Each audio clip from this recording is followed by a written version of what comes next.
Nagsimula ang pelikula sa babaeng si Emma na nakipagkita sa hotel room sa isang lalaki na nagngangalang Tom kung saan magkasama silang uminom. Hindi natin alam kung ano ang kwento sa likod nito, ngunit tila distracted si Emma at sinabi kay Tom na hindi na sila maaaring magkita. Sinubukan siyang kumbinsihin ni Tom na wala naman ditong nakakaalam, ngunit nanindigan si Emma na gusto na niyang tuldukan ang pagkakaroon niya ng kalaguyong ngayong kasal na siya. Habang naglalakad na siya palabas, nakiusap si Tom na makita siya muli sa susunod na araw, ngunit sinabi ni Emma na hindi niya ito magagawa dahil wedding anniversary nila sa susunod na araw.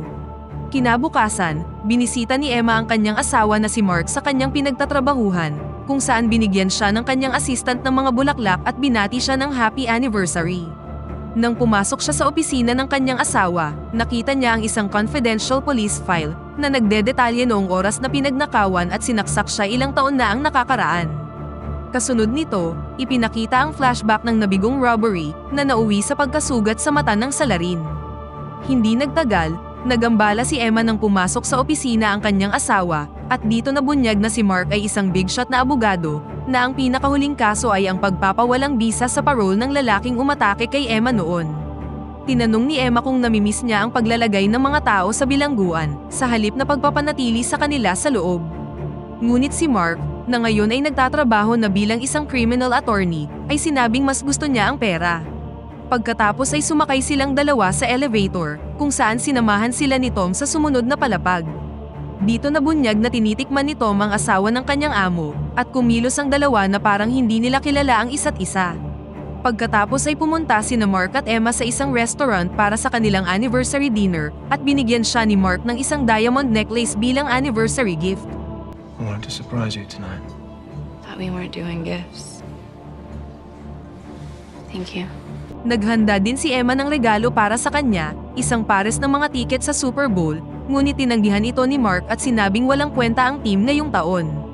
Pagkatapos ay nasaksihan nila ang isang lalaki na nagpropose sa kanyang kasintahan, at nalungkot si Emma nang maalala ang mga oras na masaya siya sa kanyang asawa.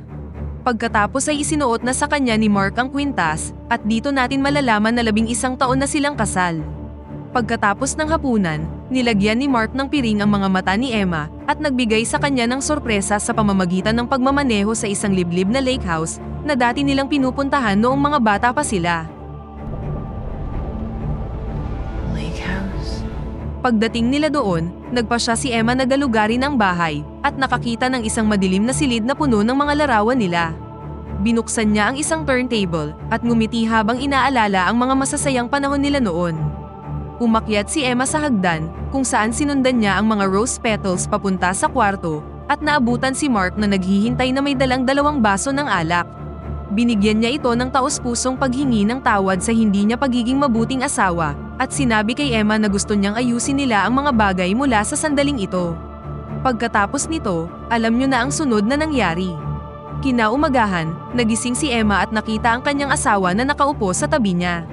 Nakita niyang nakahandcuff ang kanyang kamay sa kamay ni Mark. What the fuck is this? At pagkatapos ay bigla niyang tinutukan ng baril ang kanyang ulo.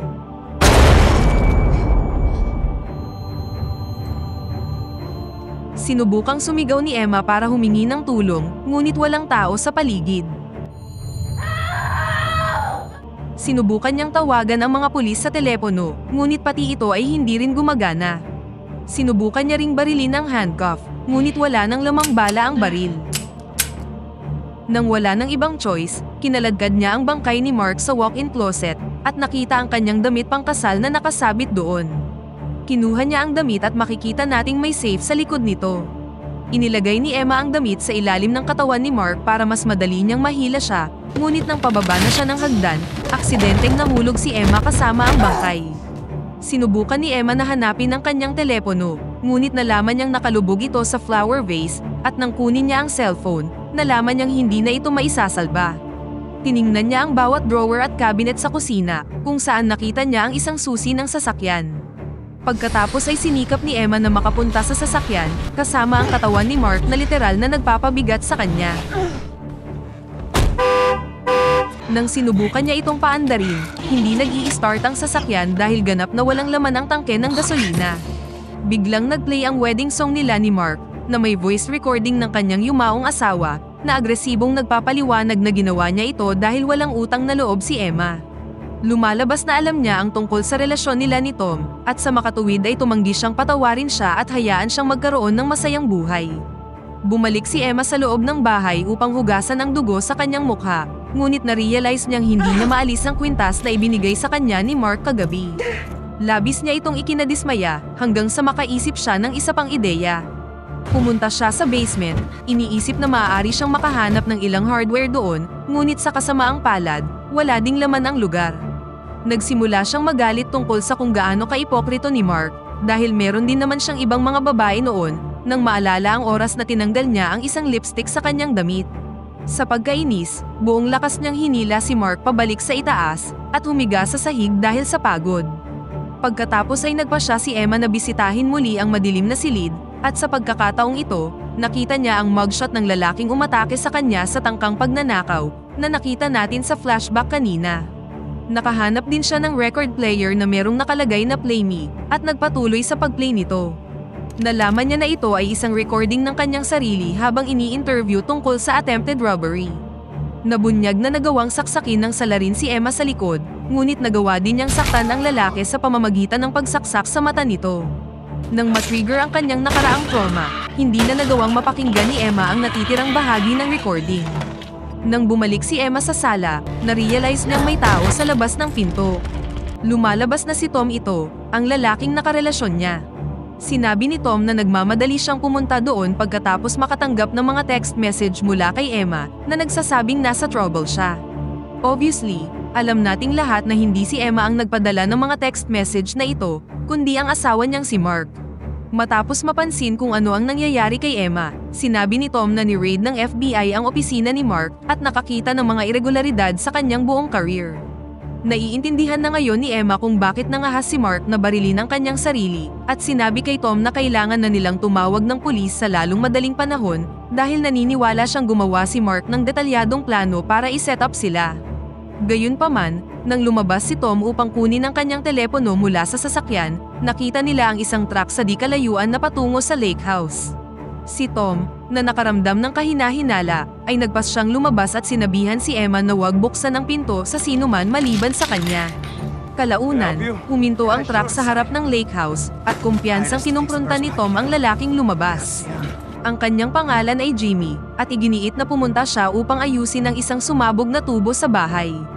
Inalok ni Tom na babayaran na niya kung magkano ang sisingilin ni Jimmy para sa trabaho, at inutos na umalis na siya. Nang papaalis na si Jimmy, lumabas sa sasakyan ng isa pang lalaki na nagngangalang Bobby at ginawa ito. Paulit-ulit na sinaksak si Tom, at pagkatapos ay pumasok na ang dalawang lalaki. Habang duguan si Tom sa sahig, nabunyag na si Jimmy ay isang mabait na lalaki, habang ang kapatid niya namang si Bobby ay ganap na walang puso.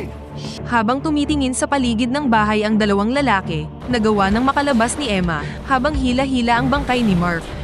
Pumunta siya sa may boat shed, at pagkatapos ay pinutol ang braso ni Mark para hindi na niya daladala ang katawan ng asawa.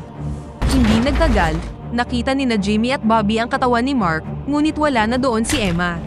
Ngayong nakita na niya ang mukha ni Bobby, na-realize ni Emma na siya ang lalaking umatake sa kanya noon. Base sa kanilang pag-uusap, nalaman niyang si Mark ang nag-hire sa kanila para pumunta dito, at nangako sa kanilang bibigyan sila ng access sa safe ng lake house na naglalaman ng mga diamante. Ngunit ngayong patay na si Mark, hinahanap na nina Bobby at Jimmy si Emma dahil siya lang ang ibang tao na nakakaalam sa kombinasyon ng safe. Pagkatapos umalis ang dalawang lalaki, lumabas na si Emma sa kanyang pinagtataguan at nakaisip ng isang ideya.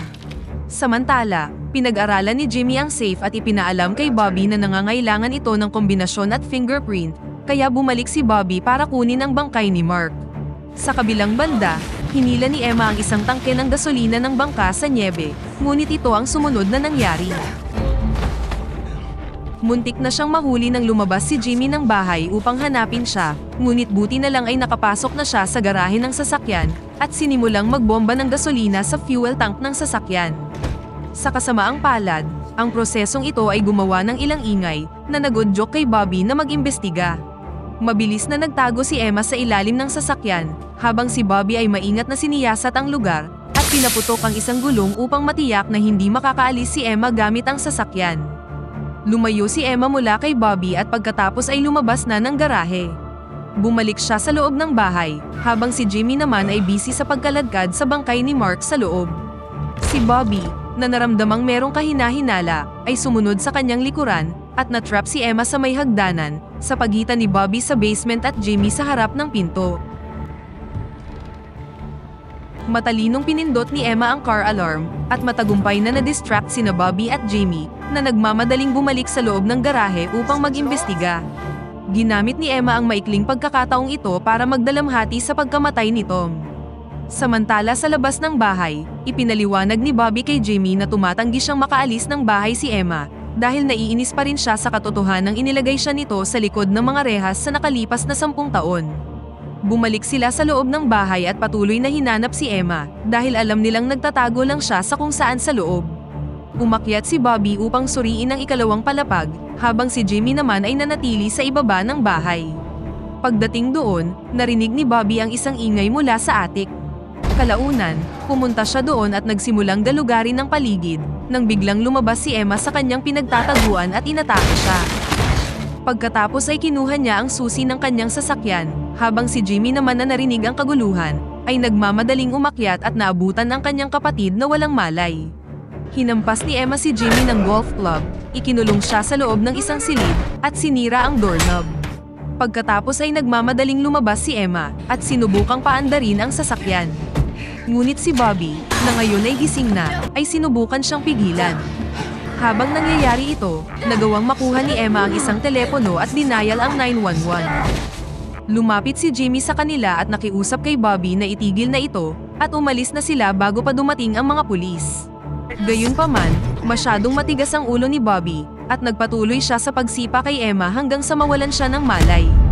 Nagising si Emma at muling nakita ang kanyang sarili na nakahandcuff sa kanyang patay na asawa, kasama sina Bobby at Jimmy na kinakaladkad ang safe papunta sa kanya. Sinubukan niyang sabihin sa kanila na hindi niya alam ang kombinasyon ng safe, ngunit hindi sa kanya naniniwala si Bobby at sinimulang bugbugin siya.